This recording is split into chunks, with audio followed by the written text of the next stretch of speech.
Miss Diana, iba yung challenges mo noon, nung empleyado ka pa, nung HR ka pa lang. Ngayon, you're owning a business na. Ano naman yung nagiging challenge mo ngayon?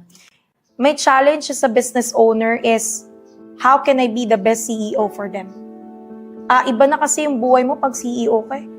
People are depending on you. People are counting on you. You're not operating based on your own income alone. Yes. You're operating based on the dreams of your people. So my expansion right now is knowing more about finances.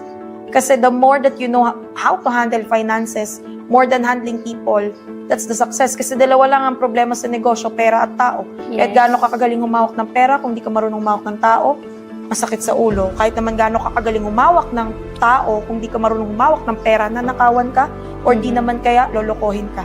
Kaya ngayon yung next level ko is to really know the finance, how money really works, Yes. how to invest, how to expand my business, and most importantly is to really adapt the mindset of a CEO. Kasi hindi lahat ng may negosyo CEO.